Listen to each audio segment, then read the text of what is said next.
जय हिंद। तो आज के इस वीडियो में आप लोग देखेंगे कि जो आपकी सीरीज चल रही थी हिंदी की, ठीक है, कार्यालय हिंदी एवं कंप्यूटर की जो आपकी सीरीज चल रही थी उसमें मैंने जो है कुछ टॉपिक्स आपके कवर करवाए थे और चैप्टर 2 मैंने स्टार्ट किया था, ठीक है। तो चैप्टर 2 मैंने स्टार्ट किया था, तो अब इसमें जो है मैं आपका केवल टॉपिक वाइज पढ़ाऊंगा, ठीक है, जो आपको पढ़ना होगा, जो आपके सिलेबस में होगा, क्योंकि आपके पास समय बहुत कम बचा हुआ है और आपके सेकेंड सेमेस्टर के एग्ज़ाम अभी किसी यूनिवर्सिटी में होने वाले हैं, ठीक है, और किसी में अभी एक या आध महीने में होने वाले हैं, ठीक है। तो मैं केवल और केवल वही टॉपिक पढ़ाऊँगा जो आपके एग्ज़ाम में आने वाले हैं। बाकी जो है एक्स्ट्रा आपको पढ़ना हो तो आप जो है बाद में आप बुक खरीद के पढ़ सकते हैं, ठीक है। तो यहाँ पे क्या है, आप शब्दावली निर्माण के सिद्धांत, ये आपका टॉपिक है और ये जो है आपके सिलेबस में भी है। तो शब्दावली का मतलब होता है जो शब्दावली निर्माण के सिद्धांत क्या है, शब्दावली को कैसे आप जो है निर्माण करेंगे, उसको कैसे बनाएंगे, ठीक है। और पारिभाषिक शब्दावली निर्माण के सिद्धांत जो है निम्नलिखित हैं। कौन कौन से हैं? सबसे पहला, अंतर्राष्ट्रीय शब्दों को यथासंभव उनके प्रचलित अंग्रेजी रूपों में ही अपनाना चाहिए, ठीक है। जो शब्दावलियाँ होती हैं, जैसे आप जैसे कि आप यहाँ पे लिखा हुआ है, मान लीजिए ATTITUDE,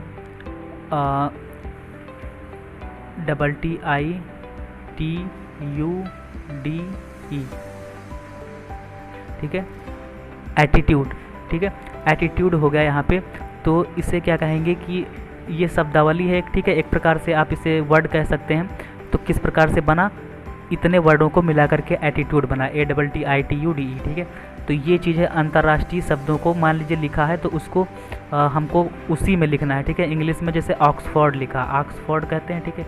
जैसे कि मान लीजिए ऑक्सफोर्ड लिखा है, OXFORD, ठीक है। ये चूँकि हाथ से लिख रहे हैं तो लिखते हुए नहीं बन रहा है, तो आप लोग जो है राइटिंग पे मत ध्यान दीजिएगा, और राइटिंग हमारी बहुत ही अच्छी है, ठीक है। ये मैं अपनी तारीफ़ नहीं कर रहा हूँ, लेकिन मैं बता रहा हूँ।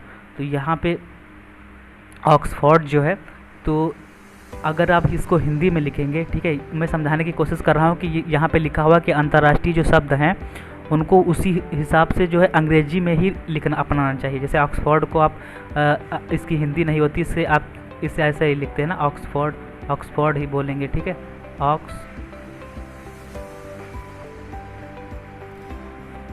ऑक्सफोर्ड, ठीक है। ये मैं हाथ से लिख रहा हूँ ना, उस पर आपकी स्क्रीन पे, इसलिए नहीं सही से बन रहा है, लेकिन आपके समझने के लिए यहाँ पे आप समझ सकते हैं, इतनी अच्छी जो है राइटिंग बन रही है। तो ऑक्सफोर्ड हो गया यहाँ पे। अब आगे देखते हैं इसके कौन कौन से और नियम हैं जिसे आप देखते हैं।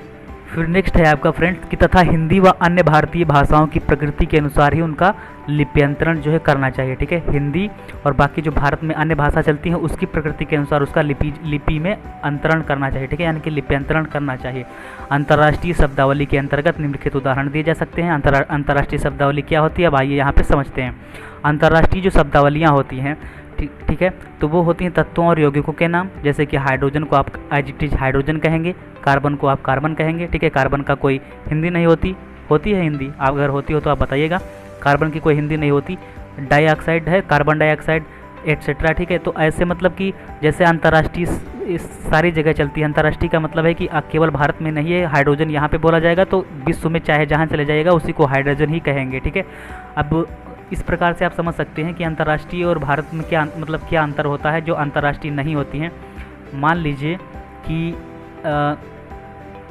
यहाँ पे किसी चीज़ को आप जैसे कि बोलते हैं, मान लीजिए को किसी भी प्रकार की कोई सब्जी है, ठीक है, जैसे लौकी है, ठीक है, मान लीजिए लौकी है, तो लौकी को क्या पता उत्तर प्रदेश में लौकी कहा जाता हो, ठीक है, और अन्य जगह पे कुछ और कहा जाता हो उसको, ठीक है। लौकी हो गया, तरोई हो गया, ठीक है, जिसे तरोई को कोई लोग तोरई भी कहते हैं, ठीक है। तो सभी जगह अलग अलग हो गया, लेकिन ये हाइड्रोजन और कार्बन है, इसे आप कहीं पे हाइड्रोजना या कॉर्बना ऐसे नहीं कहेंगे, ठीक है। ये हाइड्रोजन है तो ये विश्व में चाहे जहाँ चले जाइएगा हाइड्रोजन ही होगा, ठीक है। कार्बन डाइऑक्साइड है तो कार्बन डाइऑक्साइड ही होगा। कहने का मतलब है जैसे होता है वैसे एज इट इज ऐसे ही होता है। फिर जैसे तौल माप की इकाइयाँ हो गई, डाइन हो गया, कैलोरी हो गया, ठीक है। ये एम्पायर नहीं है, ये एम्पियर होता है। जैसे जब विद्युत धारा का मात्रक क्या होता है, एम्पियर होता है, ठीक है। डाइन हो गया और कैलोरी हो गया, ठीक। तो बल का मात्रक, यहाँ पे डाइन क्या चीज़ होती है, डाइन होता है बल का मात्रक, ठीक है। वो वाली डाइन नहीं होती जो डराती है, ठीक है, जिसे भूत कहते हैं आप, तो वो वाली नहीं होती। यहाँ पे डाइन का मतलब है कि बल का एक CGS मात्रक होता है डाइन, ठीक। कैलोरी जो ऊर्जा का मात्रक होता है। मैं साथ साथ यहाँ पे साइंस भी पढ़ाता जो है चल रहा हूँ, जिससे आपको जितना ज्ञान मिले उतना ही आपको ग्रहण कर लेना चाहिए, आपकी आदत होनी चाहिए, जिससे आप कभी भी आपके अंदर ज्ञान की कमी नहीं बचे रहेगी। ठीक है, तो अब आगे देखते हैं यहाँ पे जो आगे है नेक्स्ट पॉइंट है आपका यहाँ पे फ्रेंड्स कि ऐसे शब्द जो व्यक्तियों के नाम पर बनाए गए हैं, जैसे कि मार्क्सिज्म, कार्ल मार्क्स। ठीक है, मार्क्सिज्म मतलब कि मार्क्स जो कार्ल मार्क्स के नाम पर मार्क्सिज्म बन गया। ठीक है, और यहाँ पे एक आपके ये सब सारे वैज्ञानिकों के नाम हैं, जैसे लाउस, ब्रैली। ठीक है, तो यहाँ पे ब्रैली हो गया आपका। फिर है आपका बॉयकॉट। ठीक है, बॉयकॉट, ये आपके कैप्टन बॉयकॉट हो गए। फिर आपके यहाँ पे हो जाए, फिर आपका यहाँ पे फ्रेंड्स है गुलोटिन। ठीक है, तो ये हो जाएगा डॉक्टर गुलोटिन के नाम पर है। गैरीमेंडर, मिस्टर गैरी के नाम पर गैरीमेंडर पड़ गया। ठीक है, और ये एम्पियर है तो मिस्टर एम्पियर के नाम पर पड़ गया। फिर जो नेक्स्ट है आपका यहाँ पे एक कौन सा, हाँ यहाँ पे एफ जो है मिस है, फ़ारेनहाइट स्केल, मिस्टर फ़ारेनहाइट ये वैज्ञानिक है, उनके नाम पर पड़ गया। ठीक है, सेल्सियस पैमाना और फ़ारेनहाइट पैमाना आप जानते होंगे। और ये यहाँ पे है जो है मार्क्सवाद। ठीक है, मार्क्सवाद। ठीक, तो मार्क्सवाद जो है कार्ल मार्क्स के नाम पर, ये है, यही जो मार्क्सिज्म है, ये मार्क्सवाद, इसका हिंदी लिखा हुआ है यहाँ पे। फिर ब्रेल, लुइस ब्रेल हो गया। ठीक है, ये यहाँ पे ब्रेल होगा। ठीक है, हालांकि लिखा इसकी स्पेलिंग अलग है, लेकिन ये पढ़ा ब्रेल जाएगा। ठीक है, ब्रेल है, गैरीमेंडर, एम्पियर, फ़ारेनहाइट, तापक्रम जिसे कहते हैं आप। ठीक है, तो ये सारी चीज़ें जो है अंतर्राष्ट्रीय शब्दावलियाँ हैं, यह मैं आपको बताने की कोशिश यहाँ पे कर रहा हूँ। और इससे आगे बढ़ने से पहले आप लोगों से रिक्वेस्ट है कि अगर आप चैनल पर पहली बार आए तो चैनल को सब्सक्राइब कर लीजिएगा, बेल आइकन को प्रेस कर लीजिएगा, जैसे कि ऐसी वीडियोज़ आपको डेली बाय डेली मिलती रहेंगी इस चैनल पर, और आप जो है अपनी परीक्षा को बेस्ट और उसको बेटर से बेटर करते रहेंगे। ठीक है, और आप लोगों से जो है मैं बताना चाहूँगा कि ये इतना लेट इसलिए हो रहा था, बीच में जो वीडियो जो है नहीं पढ़ पा रहे हैं, क्योंकि जो मेरे एग्ज़ाम चल रहे हैं। ठीक है, तो मैं अपनी भी एग्ज़ाम की प्रिपरेशन कर रहा हूँ, तो इसलिए जो है बीच आपके एग्ज़ाम जो आपके जो ये वीडियोज़ हैं वो समय से नहीं आ रहे हैं, तो इसके लिए मैं माफ़ी चाहता हूँ आप लोगों से। ठीक है, और आप उम्मीद करता हूँ कि इसी जो बीच बीच में आपके वीडियोज़ में डालता रहूँगा, जिससे कि आपकी पढ़ाई बाधित नहीं होगी। ठीक है, पढ़ाई में आपकी कोई रुकावट नहीं आएगी, और मैं वीडियोज़ जो है डालता रहूँगा बीच बीच में।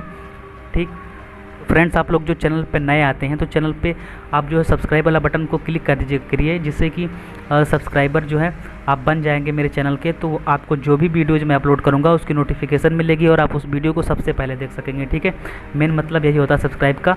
और वीडियो को आप शेयर कर दीजिए, जो है कर दिया करिए, जिससे कि क्या होता है कि मोटिवेशन एक नहीं बन पाता। आप लोग अगर, मैं आप लोगों के लिए मेहनत करता हूँ और आप लोग मेरे लिए कुछ जो मेहनत नहीं करते हैं, मतलब कि आप लोगों के लिए कंटेंट बनाना, ठीक है, फिर इसको जो है प्रिंट करना, फिर इसको लिखना, जो है मतलब उस पर टाइप करना, ठीक है, फिर इसको वीडियो बना के एडिट करना, बहुत समय लगता है। ठीक है, तो कम से कम इतनी मेहनत की जा रही है आप लोगों के लिए, तो आप लोग भी एक लाइक कर दीजिए करिए, और जो है इस वीडियो को शेयर कर दिया करिए, जिससे कि पढ़ाने में अच्छा लगे। ठीक है, जब वीडियो पे व्यूज आते हैं और सब्सक्राइबर जो बढ़ते हैं तो अच्छा लगता है पढ़ाने में। ठीक है, मेन मोटिव ये रहता है। बाकी जो है ऐसे आपको वीडियो जो है मिलती रहेंगी, इसकी आपको टेंशन नहीं लेना है, इस कोर्स जो है आपके एग्ज़ाम के पहले कवर हो जाएगा। ठीक, तो यहाँ पे अब आगे पढ़ लेते हैं थोड़ा। क्या है कि स्थिरांक जो कांस्टेंट होते हैं, ऐसे अन्य शब्द जिनका आमतौर पर प्राय सभी सारी भाषाओं में व्यवहार हो रहा है, जैसे कि radio, petrol, radar, electron, proton, neutron. ठीक है, ये सारी चीज़ें होगी। गणित और विज्ञान की अन्य शाखाओं के जो सांख्यांक होते हैं, प्रतीक, जो चिन्ह जो होते हैं और सूत्र, जैसे कि साइन हो गया, कॉस हो गया, टैन, काट, ये सब अंतर्राष्ट्रीय जो आपकी शब्दावलियाँ हैं, इनको जैसे हिंदी में लिखा है वैसे जैसे इंग्लिश में है वैसे हिंदी में लिखेंगे। ठीक है, इसका कोई हिंदी नहीं होता। इसमें किसी भी चीज़ का प्रोटॉन की हिंदी करेंगे तो प्रोटॉन ही आएगा। ठीक है, न्यूट्रॉन करेंगे तो न्यूट्रॉन ही आएगा, जैसे इंग्लिश में लिखा है वैसे हिंदी कर देते हैं हम, ये चीज़ हो गई। ठीक, फिर आप यहाँ पे देखते हैं आपका जो नेक्स्ट है पॉइंट कि प्रतीक जो है आपके, जैसे कि रोमन लिपि में अंतर्राष्ट्रीय रूप में ही रखे जाएंगे, परंतु उनके संक्षिप्त रूप विशेषकर साधारण तौर पर माप संबंधी नागरी और मानक रूपों में लिखे जा सकते हैं। ठीक है, जैसे कि नेक्स्ट आपका पॉइंट यहाँ पे बहुत ही इंपॉर्टेंट पॉइंट है। यहाँ पे क्या दिया है कि सेंटीमीटर का प्रतीक, ठीक है, ये यहाँ पे कुछ जो बीच बीच में मिस हैं उसको आप लोग जो इग्नोर करिएगा, तो cm होता है। ठीक है, सेंटीमीटर का प्रतीक मैं यहाँ पे बड़ा बड़ा लिख दे रहा हूँ, cm होता है। ठीक, तो सेंटीमीटर का जो प्रतीक होता है cm होता है, हिंदी में भी और रोमन में ही प्रयुक्त होगा, परंतु इसका नागरी संक्षिप्त जो है रूप से क्या हो जाएगा, ये आपका यहाँ पे हो जाएगा मीटर। ठीक है, बच्चों के लिए लिखी किताबों में जो होता है सेंटीमीटर को कैसे लिखेंगे आप, संक्षिप्त रूप जो है इसका नागरी संक्षिप्त रूप जो आप लिखेंगे तो ये जहाँ ये जो मिस है आपका से और ये आपका मी, ठीक है, यानी कि सेमी। सेमी का मतलब सेंटीमीटर होता है, ठीक है। तो सेंटीमीटर को नागरी संक्षिप्त रूप से ऐसे लिखेंगे सेंटीमीटर, और जो इंग्लिश में ऐसे सी और एम, ठीक। तो इस प्रकार से ये कहने का मतलब है विज्ञान और प्रौद्योगिकी की मानक पुस्तकों में केवल अंतर्राष्ट्रीय प्रतीक अर्थात सीएम ही प्रयुक्त करना चाहिए, ठीक। यानी कि हमको अगर प्रयुक्त करना है तो हम हिंदी नहीं लिखेंगे, इसको सीएम ही लिखेंगे तो ज़्यादा उचित रहेगा, ठीक। संकल्पनाओं को व्यस्त करने वाले शब्दों का सामान्यतः अनुवाद किया जाना चाहिए।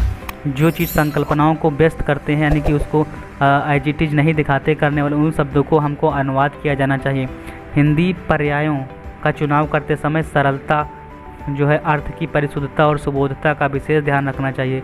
सुधार विरोधी और विशुद्धतावादी प्रवृत्तियों से हमको बचना चाहिए। ये सारे पॉइंट हैं, ठीक है।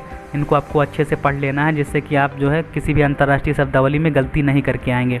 ये बहुत ही मोस्ट इंपॉर्टेंट है और आपके एग्जाम में पक्का आएंगे, ठीक है। सभी भारतीय भाषाओं के शब्दों में यथासंभव आधिकारिक एक रूपता लाना ही इसका उद्देश्य होना चाहिए, और इसके लिए ऐसे शब्द अपनाने चाहिए जो अधिक से अधिक प्रादेशिक भाषाओं में प्रयुक्त होते हों और संस्कृत धातुओं पर आधारित हों, ठीक है। ऐसे देसी शब्द, अब यहाँ पे आपको जो ना समझ में आए आप कमेंट सेक्शन में कमेंट करके पूछ सकते हैं, या फिर आप मेरे टेलीग्राम चैनल पे जाके वहाँ पे पूछ सकते हैं, ठीक है। या फिर आप जो है व्हाट्सएप नंबर दिया गया है उस पर आप पूछ सकते हैं, या जो है आप मेरी जितनी भी सोशल मीडिया लिंक्स हैं, इंस्टाग्राम हो गया, ठीक है, फेसबुक हो गया, वहाँ पे जाके आप मुझको फॉलो करके और फिर कुछ भी पूछ सकते हैं, मैं उसको वहाँ पे जो है आपका रिप्लाई दिया जाएगा, ठीक है। तो ये चीज़ होंगे जैसे कि क्या कहने का मतलब है, ऐसी देसी शब्द जो सामान्य प्रयोग के वैज्ञानिक शब्दों के स्थान पर हमारी भाषाओं में प्रचलित हो गए हैं, ठीक है। हमारी भाषाओं में क्या मतलब है, जैसे टेलीग्राफ को हम टेलीग्राफ हो गया, टेलीग्राम हो गया, टेलीग्राम के लिए तार, कॉन्टिनेंट के लिए महाद्वीप, ठीक है। यानी कि इनकी हिंदी लिखी जाती है, जैसे कॉन्टिनेंट का मतलब महाद्वीप होता है, ठीक है, और एटम का मतलब परमाणु होता है, तो इनकी हिंदी प्रचलित हो गई है, ठीक, हमारी भाषाओं में। तो ये सभी इसी रूप में व्यवहार किए जाने चाहिए, क्योंकि कॉन्टिनेंट को हम महाद्वीप कहते हैं तो इसी भाषा में हमको व्यवहार करना चाहिए। अंग्रेजी, पुर्तगाली, फ्रांसीसी आदि भाषाओं के ऐसे विदेशी शब्द जो भारतीय भाषाओं में प्रचलित हो गए हैं, जैसे इंजन, ठीक है, इंजन जो है ये आपका यहाँ का शब्द नहीं है, अलग भाषा का शब्द है, लेकिन हम इंजन कहते हैं, ठीक है। हिंदी में भी इंजन कहते हैं, इंग्लिश में भी इंजन कहते हैं, ठीक। मशीन, लावा, मीटर, प्रिज्म, टार्च आदि इसी रूप में ही व्यवहार किए जाने चाहिए, जिसमें जैसे लिखा है ऐसे ही हमको एज इट इज़ लिखना है, ठीक। फिर ये आपके पॉइंट बताए जा रहे हैं कि कैसे आपको अंतर्राष्ट्रीय जो है शब्दावली है उसको कैसे आपको लिखना है। अगर आपको लिखना हो अंतर्राष्ट्रीय शब्दों का देवनागरी लिपि में लिप्यंतरण, अंग्रेजी शब्दों का लिप्यंतरण इतना जटिल नहीं होना चाहिए कि उसके कारण वर्तमान देवनागरी वर्णों के लिए देव लिखा है, ठीक है, यहाँ पे देवनागरी वर्णों के लिए चिन्ह व प्रतीक, ये चिन्ह है व प्रतीक शामिल करने की आवश्यकता पड़े। अंग्रेजी शब्दों का देवनागरीकरण करते समय लक्ष्य यह, यानी कि अंग्रेजी शब्द है उसको अगर अपनी लिपि में लिखना है, हमारी लिपि क्या है, देवनागरी लिपि है, ठीक है, भारत की, हिंदी की, तो यह होना चाहिए कि मानक अंग्रेजी उच्चारण के अधिकाधिक अनुरूप हों और उसमें ऐसे परिवर्तन किए जाएं जो भारत के शिक्षित वर्ग में प्रचलित हुए हों, जो यानी कि जो भारत में जो शिक्षित वर्ग है उसमें जो प्रचलित हो रहे हों उसमें उसको परिवर्तन किया जाए, ठीक। लिंग जो है वो हिंदी में अपनाएं, लिंग हिंदी में अपनाए गए अंतर्राष्ट्रीय शब्दों को अन्यथा कारण होने पर पुल्लिंग रूप में ही प्रयुक्त करना चाहिए। हमको लिंग किसमें प्रयुक्त करना है, पुल्लिंग में, ठीक है। फिर जो है नेक्स्ट है आपका संकर शब्द, जैसे कि यहाँ पे देख लेते हैं जो संकर शब्द हैं, जैसे कि मिश्रित जिसे कहते हैं, मिश्रित वर्ड हो गए जो मिक्स वर्ड हैं। वैज्ञानिक शब्दावली में संकर शब्द जैसे आयनीजेशन के लिए आयनीकरण, ठीक है। तो यहाँ पे देखिए मिक्स है कि नहीं, ये आयनी, ये इंग्लिश में भी आयनी है और ये हिंदी में भी आयनी, लेकिन जेसन का मतलब करण हो गया, ठीक है। तो आयनीकरण, ये कहने का मतलब है कि हिंदी देखिए इंग्लिश से आयनी का ऐसे आयनी लिखा है और जेसन का आगे करण लिख दिया गया, ठीक है, तो आयनीकरण हो गया, ये चीज़ हो गया। वोल्टेज के लिए वोल्टता, ठीक है, तो वोल्ट आगे का VOLT जो है, आगे का VOLT ये चीज़ वोल्ट हिंदी में लिखा है, ठीक है, वोल्ट इंग्लिश में, वोल्ट हिंदी में, लेकिन एज लग गया तो वोल्टता हो गया, ठीक है, ये चीज़ है। रिंग स्टैंड के लिए वलय स्टैंड, यानी कि पीछे का स्टैंड ऐसे ही स्टैंड लिखा है और रिंग मतलब आधा हिंदी आधा इंग्लिश, ये कहने का मतलब है, ठीक है। और यहाँ पे हो गया सोपोनाइफर, ठीक है, ये आपका हो गया सोपोनाइफर के लिए साबुनीकरण, यानी कि सोप का मतलब साबुन होता है, सोपोनाइफर का मतलब साबुनीकरण हो गया, है ना। ये चीज़ होगी साबुनीकारक, ठीक। आदि के रूप जो है सामान्य और प्राकृतिक भाषा शास्त्रीय क्रिया के अनुसार बनाए गए हैं, और ऐसे शब्द रूपों को वैज्ञानिक शब्दावली की आवश्यकता तथा सुबोधता, उपयोगिता और संक्षिप्तता का ध्यान रखते हुए व्यवहार में हमको लाना है, ठीक है। तो ये आपको इतने वर्ड जो है ध्यान में रखना है। फिर चलते हैं नेक्स्ट है आपका वैज्ञानिक शब्दों में संधि और समास जो है कठिन संधियों का यथासंभव कम से कम प्रयोग करना चाहिए। कठिन शब्द को हमको वैज्ञानिक शब्दों में प्रयोग नहीं करना है, ठीक है। ये सारी चीज़ें क्यों बताई जा रही हैं, क्योंकि आपको अगर जो है लेटर लिखना हो, या फिर आपको, क्योंकि कार्यालयी हिंदी पढ़ाई जा रही है, तो कार्यालयी हिंदी का मतलब ही है कि आपको कार्यालय में कौन कौन से वर्ड यूज किए जाएंगे। तो कार्यालय में भाई जो है ये सारे वर्ड यूज जो है किए जा सकते हैं, क्योंकि कार्यालय किसी भी प्रकार का कार्यालय हो सकता है, कोई भी विभाग हो सकता है, उस विभाग में आप जो है किसी भी प्रकार का वर्ड हो सकता है, ठीक है। तो ये चीज़ें आपको पता होना चाहिए कि कहाँ पे किस वर्ड का यूज किया जाता है, तो आपको जो है कार्यालय हिंदी अच्छी से समझ में आएगी और आप कार्यालय में अच्छे से काम कर पाएंगे। तो वैज्ञानिक शब्दों में जो है संधि और समास जो है कठिन संधियों का यथासंभव कम से कम प्रयोग होना चाहिए, और संयुक्त शब्दों के लिए दो शब्दों के बीच हाइफन लगा देना चाहिए, ठीक। संयुक्त शब्दों के लिए अगर एक दो शब्द जो है जोड़ना है तो उनके बीच में हाइफन लगा देना चाहिए, ठीक। फिर जो है इससे नई शब्द रचनाओं में को सरलता और शीघ्रता से समझने में सहायता मिलेगी। जहाँ तक संस्कृत पर आधारित आदि वृद्धि का संबंध है, व्यवहारिक लाक्षण या आदि प्रचलित संस्कृत तत्सम शब्दों में आदि वृद्धि का प्रयोग ही अपेक्षित है, परंतु नवनिर्मित शब्दों में इससे बचा जा सकता है। जो नवनिर्मित शब्द हैं, जो नए निर्माण वाले शब्द हैं, उनमें ये चीज़ प्रयोग में नहीं लाई जाएगी, ठीक है। फिर यहाँ पे आपका जो नेक्स्ट पॉइंट है और सेकंड लास्ट पॉइंट है आपका, नए अपनाए हुए शब्दों में आवश्यकता अनुसार हलंत का प्रयोग करके उन्हें सही रूप में लिखना चाहिए। हलंत का प्रयोग जैसे कि आप लिखते हैं, जैसे कि संस्कृत का कोई वर्ड ले लीजिए, जैसे कि संस्कृत का कोई भी वर्ड आप पठा में ले लीजिए, ठीक है। पठा में पठावा, पठावा, ठीक है। अभी मुझको वर्ड जो याद नहीं आ रहा है, तो आप संस्कृत में देखते हैं जैसे कि सरलतम, तो हिंदी का वर्ड हो गया, ठीक। तो संस्कृत के वर्ड जो होते हैं उसमें हलंत लास्ट में, ये वाला हलंत जिसे कहते हैं, लास्ट में लगा होता है, ठीक है। तो ये चीज़ हो गई, इसमें आपको ये यूज जो है ज़रूर करना है, जिससे कि आपका जो कार्यालय हिंदी होगी वो स्पष्ट रूप से आपको समझ में आ जाएगी। तो नए अपनाए हुए शब्दों में हलंत का यूज करना है। पंचम वर्ण का प्रयोग जो है, पंचम वर्ण के स्थान पर अनुस्वार का प्रयोग करना चाहिए, ठीक है। अब अनुस्वार क्या होता है, ये चीज़ मैं आपको बता दूं कि जो अन और आह जिसे आप हिंदी में कहते हैं, ठीक है। तो ये जो आह वाला, ये जो दो ये बिंदु हो गया, और ये अन वाला, ठीक है। तो ये जो होता है ये अनुस्वार होता है, ये बिंदु जो होता है, ठीक है। अनुस्वार का मतलब ये होता है। अन और आ आपको पता होगा जब मैं हिंदी पढ़ाऊंगा, ठीक है। ये वाली हिंदी नहीं, कंपटीशन की हिंदी जब आप लोग पढ़ेंगे तो उसमें आपको पता चलेगा कि स्वर जो होते हैं 13 ना होकर के 11 होते हैं, केवल 11 स्वर होते हैं, ठीक है। केवल 11 जो होते हैं आपके स्वर होते हैं, और 2 स्वर जो होते हैं ये स्वर नहीं है, क्योंकि स्वर का मतलब होती है जो ऐसी ध्वनि जो बिना किसी अवरोध के उत्पन्न हो, किसी भी प्रकार का अवरोध ना उत्पन्न हो, ठीक है। और ये तो छोटा आ तो स्वर ही है। ये मैं यहाँ पे आपको कलर बदल के बता रहा हूँ, ये जो इसमें है छोटा आ तो भाई स्वर ही है, और स्वर के ऊपर ही बिंदी तो रख दी गई है, तो ये तो छोटा आ, ये भी तो स्वर है छोटा आ, लेकिन ये 2 विसर्ग रख दिए गए हैं, तो इसे अनुस्वार कहते हैं, ये वाला जो पहला बिंदु है, और इसे विसर्ग कहते हैं, ठीक है। तो ये अनुस्वार और विसर्ग को आप स्वर में नहीं रखते हैं, ठीक है। तो 11 स्वर होते हैं, इससे मिला के 2 हटा करके। तो ये जो आपका अनुस्वार क्या हुआ, ये वाला जो है ये आपका अनुस्वार है, ठीक है। आप उम्मीद करता हूँ आप इतनी जो है बात समझ में आ गया होगा आपको। और बाकी की जो अगर आपको अनुस्वार विसर्ग और सारी चीज़ें कितने प्रकार के स्वर होते हैं, प्लुत स्वर क्या होता है, दीर्घ स्वर क्या होता है, ह्रस्व स्वर क्या होता है, ठीक है। और आपका जो है व्यंजन कितने प्रकार के होते हैं, ये सारी चीज़ें आपको पढ़ना है। तो आप जो है कंपटीशन की जो क्लास जब चलाएंगे तो उसमें आप लोग पढ़ सकते हैं, ठीक। तो यहाँ पे क्या हुआ है कि पंचम वर्ण का अगर प्रयोग करना है आपको, ठीक है, पंचम वर्ण के स्थान पर अनुस्वार का प्रयोग करना चाहिए, जैसे परंतु, लेंस, पेटेंट, ठीक है। लेंस, पेटेंट आदि शब्दों का लिप्यंतरण लेंस, पेटेंट या पेटेंट ना करके लेंस कामा लगा करके पेटेंट ही करना चाहिए, ठीक है। लेंस कामा पेटेंट ऐसे जैसे लिखा है वैसे हिंदी में आपको करना चाहिए, ठीक है। और लेंस का मतलब है ये ऐसे, इसमें अंतर क्या आपको दिखा, इस लेंस में ये बिंदी जो है लगी हुई है, लेंस का मतलब ये अनुस्वार लगा हुआ है यहाँ पे, यही बिंदी को अनुस्वार कहते हैं, जो बिंदी है। तो हमको ऐसा नहीं करना है, हमको जो है ये आधा ना बना, जैसे कि आप लिखते हैं जो आधाना लगाते हैं, ठीक है। जैसे आपने लिखा गन्ना, ठीक है, गन्ना, तो ये गन्ना हो गया, ठीक है। और अगर आप जो है आप शंकर जैसे लिखते हैं तो शंकर में ये वाला अनुस्वार लगाते हैं, ठीक है, ये वाला अनुस्वार लगाते हैं। तो आपको ध्यान रखना कहाँ पे अनुस्वार लगेगा, कहाँ पे जो है आधाना लगेगा, ठीक। तो ये चीज़ें आपको ध्यान में रखनी है। तो पेटेंट या पेटेंट ऐसे नहीं लिखना है आपको, ना ऐसे ये वाला ना बनाना है आपको, केवल इस तरह से आधाना बना देना है, ठीक है। तो पंचम वर्ड का अगर आपको प्रयोग करना है तो आप ऐसे जो है वो, मतलब कि पंचम का मतलब है जो अलग से वर्ड आपको अगर कोई प्रयोग करना है तो आप ऐसे आधाना ना लिख करके, ऐसे आधाना लिख करके, ना कि आप इस प्रकार से लिखेंगे, ना ही आप ये वाला ना बनाएंगे, ठीक है।